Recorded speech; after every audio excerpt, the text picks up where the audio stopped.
So ladies and gentleman, boys and girls, सगळ्यांचं खूप खूप स्वागत आहे पुढार न्यूज आणि कलाकार या शोमध्ये.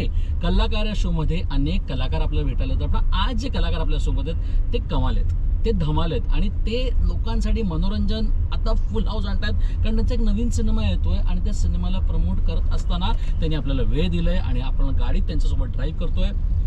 म्हणजे श्रेयस सरांनी मनोरंजनमध्ये सगळ्यांना ड्राईव्ह केलं. तर श्रेयस सर, खूप खूप स्वागत आहे. Thank you so much. म्हणजे खूप कमी वेळा श्रेयस सर मला अशी संधी मिळते की माझं नाव श्रेयस असल्यामुळे मला प्राऊड फील होतं. Thank you for that.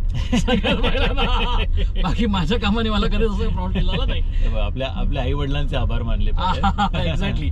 पण श्रेयस सर, कल्ला आणि कार या शोचं नाव आहे. सिनेमाच्या गप्पा मारण्याच्या अगोदर गप्पा या गाडीच्या असणार आहेत. ओके, तर कधी ड्रायव्हिंग व्हील हाती आली, कधी ड्राईव्ह करू लागला, तुमच्या आयुष्यातली ती पहिली गाडी कोणती, त्याच्यात असंख्य तुमच्या आठवणी, प्लीज सांगा मला. ऍक्च्युली काय आहे, माझ्या वडिलांचा एक छोटासा बिझनेस होता गाड्यांचा. बरोबर. म्हणजे ते गाड्या अगदी म्हणजे फियाट अँबॅसेडर्स होत्या, देवाची गोष्ट. गाड्या सेकंड हँड विकत घेणं आणि मग विकणं. बरोबर. ओके. आणि किंवा ट्रेडिंग पण करणं. सो असं ते माझे वडील तेव्हा करायचे. त्यामुळे आमच्याकडे बऱ्यापैकी म्हणजे अर्थात त्या विकायला आलेल्या आणि विकण्यासाठीच घेतलेल्या गाड्या असायच्या. तर तेव्हा आधी सुरुवात झाली की बाबांच्या मांडीवर बसून फक्त स्टेअरिंग पकडून ती सुरुवात झाली. आणि मग हळूहळू जसा मी मोठा होत गेलो, तसा पाय क्लच आणि एक्सेलरेटर आणि ब्रेक पर्यंत पोहोचू लागला. तेव्हा मग हळूहळू वडिलांनी मला मग तसं शिकवायला सुरुवात केली. पण आवड खूप होती सुरुवातीपासून ड्रायव्हिंगची. आता जरा कमी झाली आहे आणि ट्रॅफिक खूप जास्त वाढलाय. पण खूप मजा यायची मला त्यावेळेला. मग मारुती आली, मारुती चालवायला मजा यायची. पण सगळ्यात जास्त आवड मला होती ती म्हणजे जीप. जी तेव्हा महिंद्राची जीप असायची, ती चालवायला जी काय मजा यायची. कारण ना असं एक पॉवर, तेव्हाचा एक्झॅक्टली असं एक पॉवरफुल वाटायचं की जीप चालवतं वगैरे तेव्हा ना. आणि मी तेव्हा बघितलं होतं नाना पाटेकरांकडे ओपन जीप होती आणि ते कधी कधी असं म्हणजे लोखंडवाल्यात वगैरे असे दिसायचे की ओपन जीप काढून ते. आणि असं इतकं सॉलिड वाटायचं ना, म्हणजे अरे नाना काका आत्ता आम्ही नाना काका म्हणतो, पण नाना पाटेकर असं आम्ही बघायचो. तेव्हा खूप मजा यायची. सो या सगळ्या आठवणी आहेत गाडी चालवण्याच्या. गाडी ठोकली आहे आणि घरी ओरडाही खाल्लाय, असं सगळं झालंय त्याच्यात. ॲक्च्युली माझी पहिली गाडी होती ती अगदी थोड्या काळासाठी घेतली होती. ती म्हणजे फियाट होती, एक सेकंड हँड. पण ती अगदी महिना 2 महिन्यासाठीच होती. मग नंतर मी एक घेतली ती मारुती 800 नॉन AC गाडी. नॉन AC कारण मी तेव्हा तीच परवडू शकत होती. आणि म्हणजे टेलिव्हिजनच्या कामाला सुरुवात झाली होती वगैरे वगैरे. बाईकही घेतली होती. पण जी गाडी घेतल्यानंतर ना मला वाटतं तो आनंद काहीतरी वेगळाच होता. आणि सेटवर गेल्यानंतर अरे गाडी घेतली मग सगळे बघायला येणं, भाऊ कशी आहे, अच्छा काय फीचर्स आहेत, काय केवढे फीचर्स असणार असून AC पण नव्हता त्या गाडीचे फीचर्स. पण अरे मस्त आहे, अरे स्टेअरिंग आहे ना, पॉवर स्टेअरिंग आहे रे, म्हणजे असं एकदम फिरवलं की झपकन जाते. असं सगळं जाम असायचं. सो आय रिमेंबर माझी गाडी घेतली तेव्हा सगळ्यांचा आनंद. आविष्कार दार्वेकर त्यांनी गाडी घेतली, त्याची AC गाडी होती. मला वाटतं त्याची सँट्रो होती.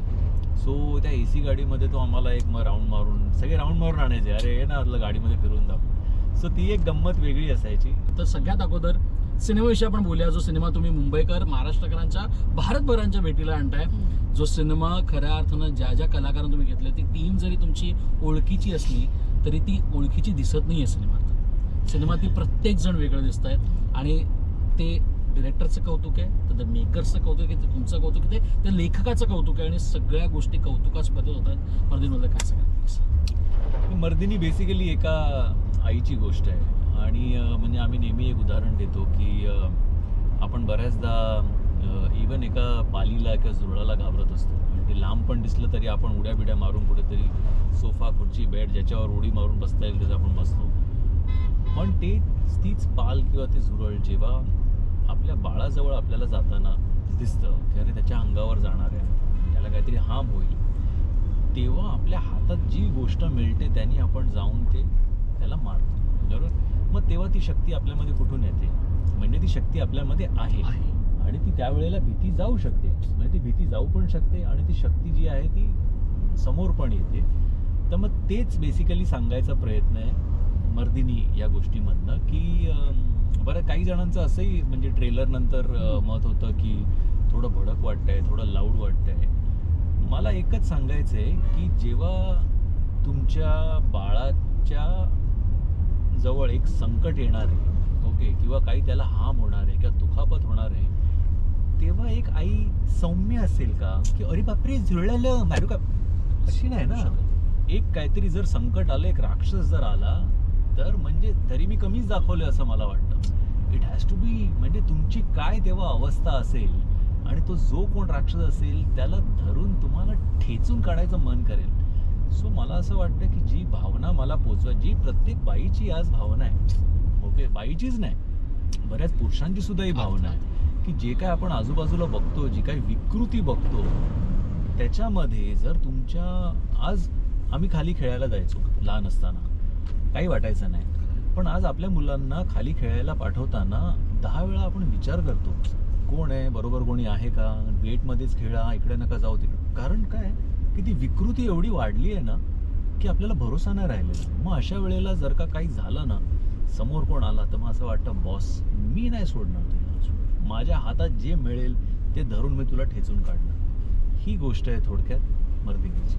पण या सगळ्यानंतर ज्या टीमसोबत तुम्ही मालिका केली, जी मालिका लोकांना प्रचंड आवडली, अनेक दिवसांपासून खरं तर ते डिरेक्टर सर आपले जे आहेत मालिकेचे, ते का सिनेमा करत नाही हे आम्ही त्यांनाही विचारलेलं, पण त्यांचाही हा सिनेमा आहे, त्यांचाही स्वप्नपूर्ती आहे. किती प्राऊड वाटतं की त्यांच्या स्वप्नपूर्तीचा एक भाग तुम्ही आहात. नाही सी, म्हणजे आमच्या कंपनीनी अफ्लुअन्सचं जर का तू ट्रॅक रेकॉर्ड बघितला, आम्ही कमी प्रोडक्शन्स केलेत, पण प्रत्येक प्रोडक्शनमध्ये म्हणजे गोष्टी सकट टॅलेंट पण जे नवीन असेल त्यांना समोर आणायचा प्रयत्न केला आहे.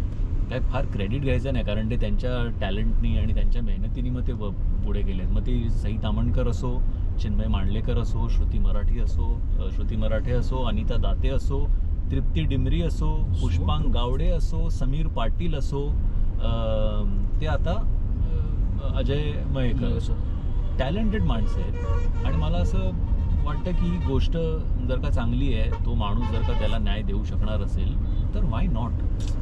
म्हणजे मी स्वतः एक काहीतरी नवीन असताना मला कोणीतरी अपॉर्च्युनिटी दिली आणि मला ती संधी दिली, म्हणून आज मी इथपर्यंत पोहोचू शकलो आहे. मग मी त्यांच्यावर विश्वास का बरं नाही ठेवणार. सो तेच आहे. आणि मला असं वाटतं जेव्हा ह्याची निवड करायची वेळ आली तेव्हा अजय मयेकर तर अर्थात संकल्पना त्याची होती, दिग्दर्शन त्याचं मी 1.5-2 वर्ष बघितलंच होतं, त्याची क्लॅरिटी बघितली आहे. आणि सगळ्यात महत्त्वाचं म्हणजे त्याला जी समज आहे एक प्रेक्षकांची, ती खूप चांगली आहे. म्हणजे टेलिव्हिजन केल्यामुळे काय होतं की माझ्या प्रेक्षकांना काय हवं आहे, कुठल्या भाषेत मी त्यांना सांगितलं की त्यांना ते सहज कळेल, ही समज त्याला खूप चांगली आहे.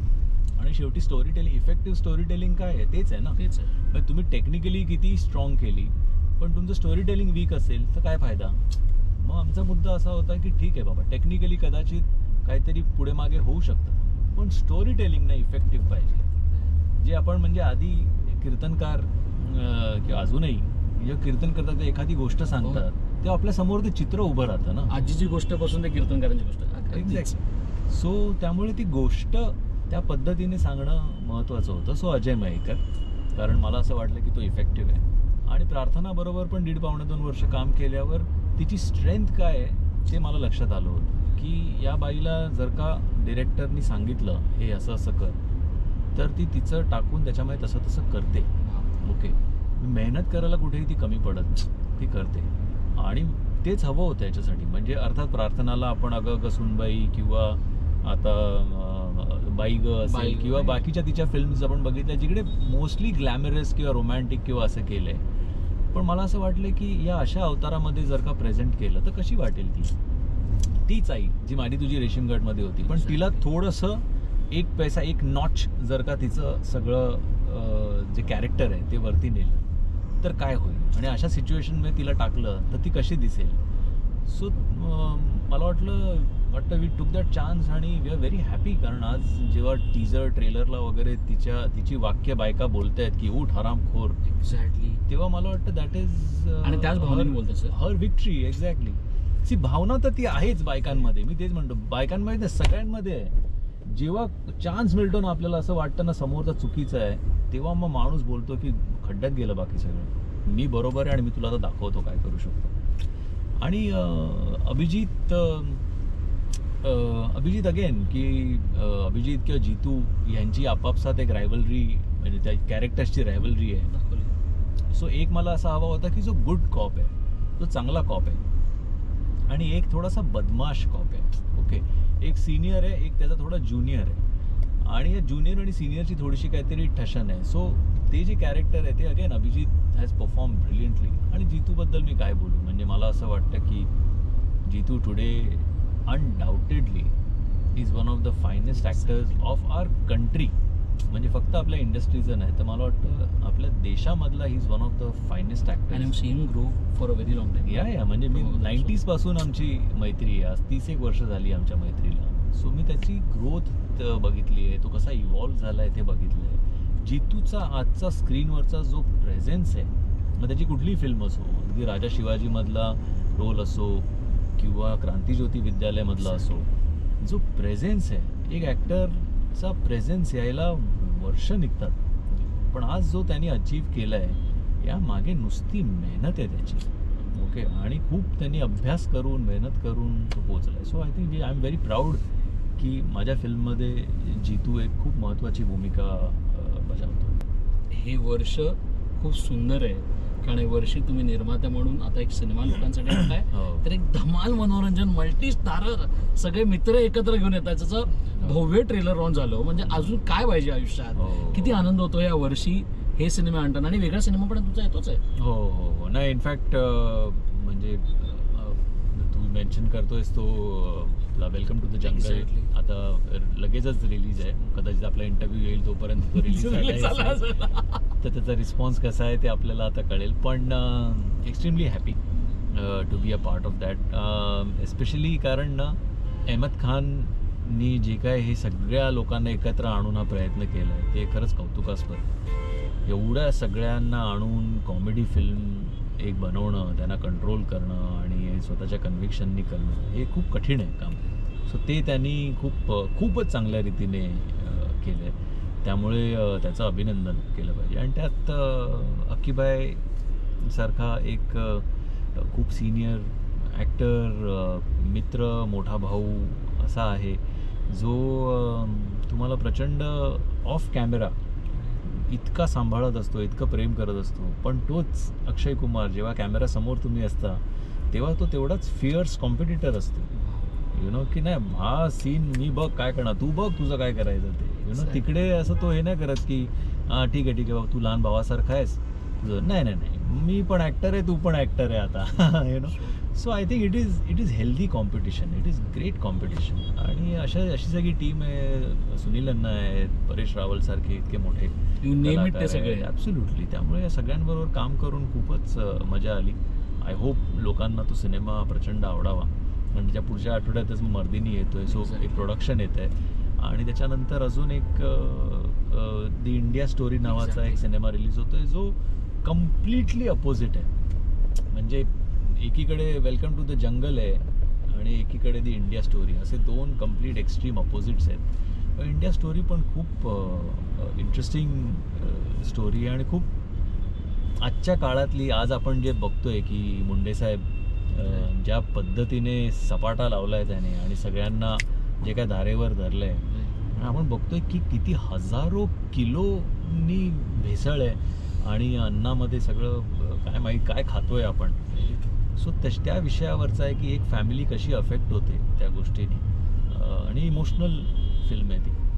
आणि त्यानंतर अजून एक फिल्म आहे ज्याचं नाव मी आता सांगत नाही. आणि मग त्यानंतर गोलमाल आहे. So professionally as an actor also you know काही वेगवेगळ्या भूमिका आहेत, वेगवेगळे रोल्स आहेत, वेगवेगळे चॅलेंजेस आहेत.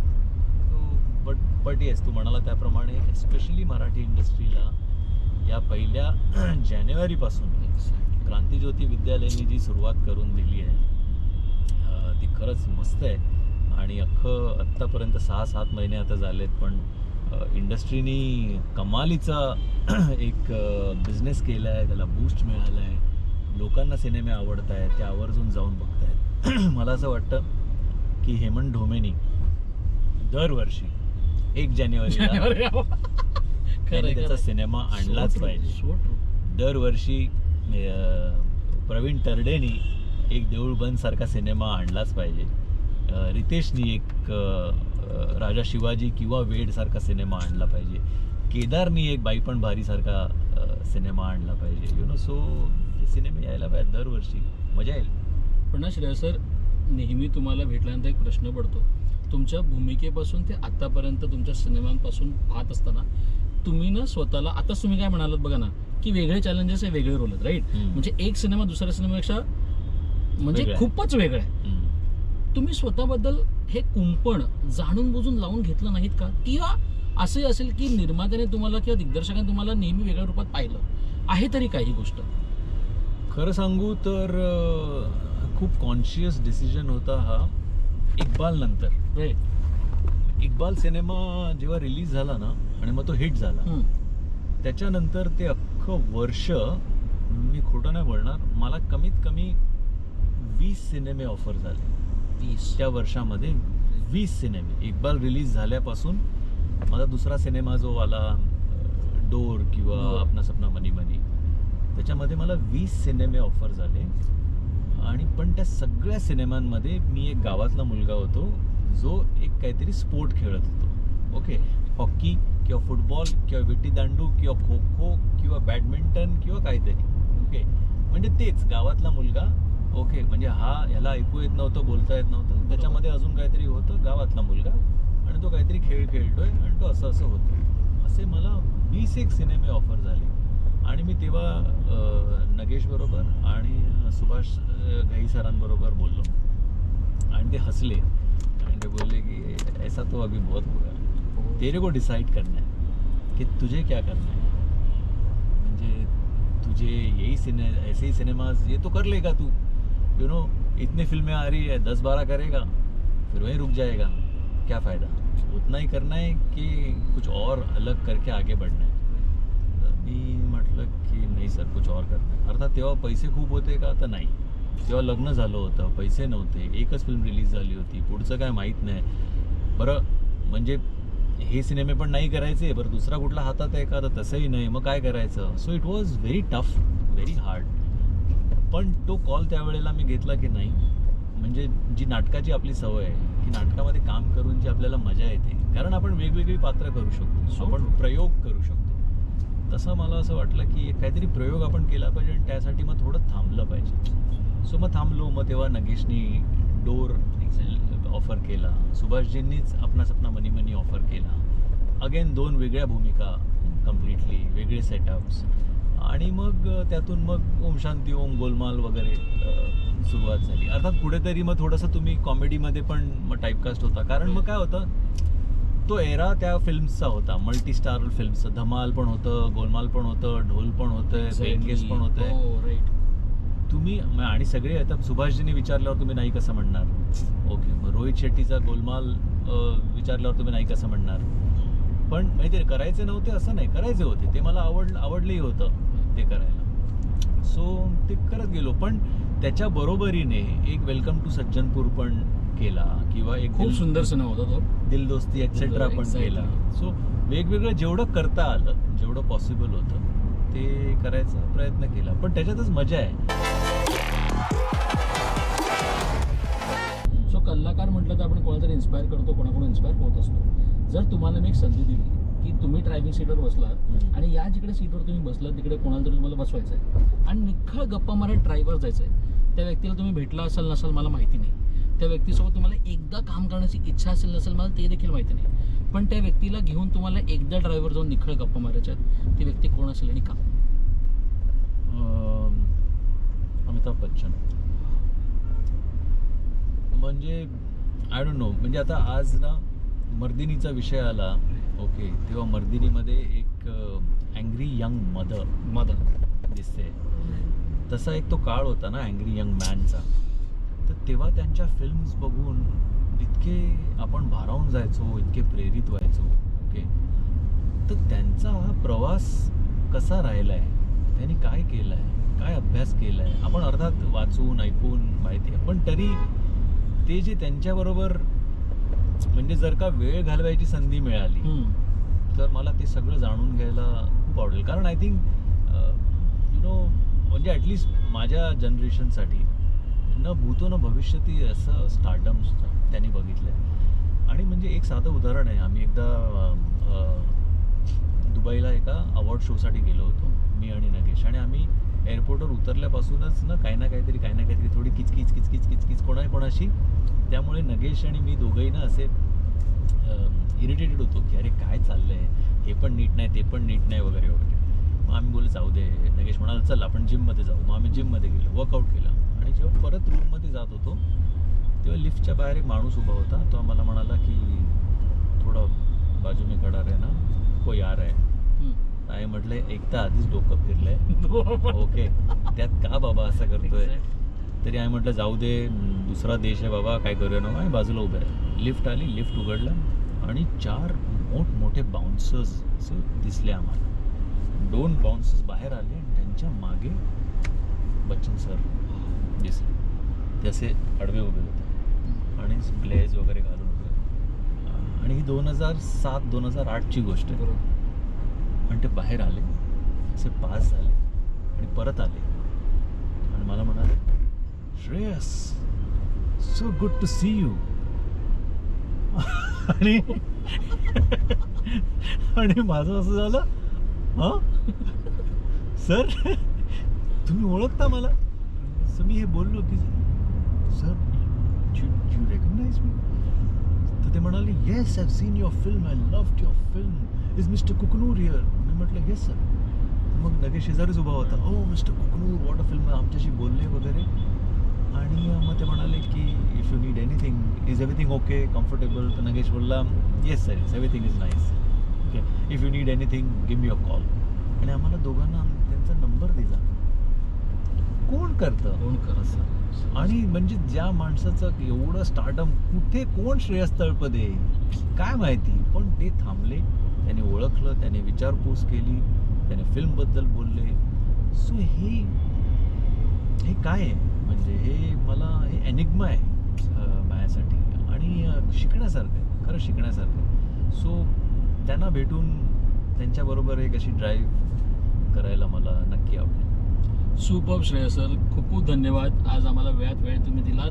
छानपैकी तुमच्या ज्या 2 वर्ष तुम्ही ज्या सेटवर तिकडे होतात त्या सेटवर ड्राईव्ह करून आपण तुमच्या ऑफिसपर्यंत चाललोय. पण श्रेयस सर खरंच तुम्ही एक इन्स्पिरेशन आहात टू ऑल दोज पीपल ज्यांना स्वप्न आहेत आणि ज्यांना काहीतरी करून दाखवायचं आहे. आणि तुम्हाला पाहून आम्ही काहीतरी खरंच करणार आहोत. खूप खूप धन्यवाद. Thank you so much. आणि सर प्लीज प्रेक्षकांना सांगा, आता त्यांना सिनेमागृहात यावंच लागेल. Come on. नाही, सिनेमागृहात 3 जुलैपासून मर्दिनी हा सिनेमा रिलीज होतोय.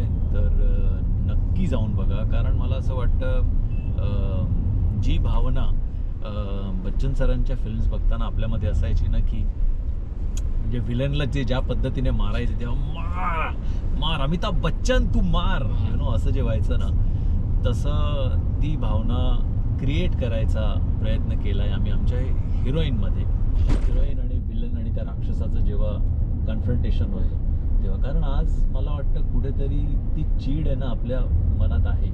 कुठेतरी जेव्हा आपण काही केसेस बघतो, काही गोष्टी ऐकतो, तेव्हा असं वाटतं की यांना शिक्षा कशी नाही होत, यांना कोण शिक्षा देणार. मग कुठेतरी असं वाटतं की तू माझ्या हातात सापडलास ना तर बघ मी तुझी काय अवस्था करते. सो आपला सिनेमा आहे हा स्त्रियांचा, आईचा, बायकांचा, त्यांचा खास करून सिनेमा आहे.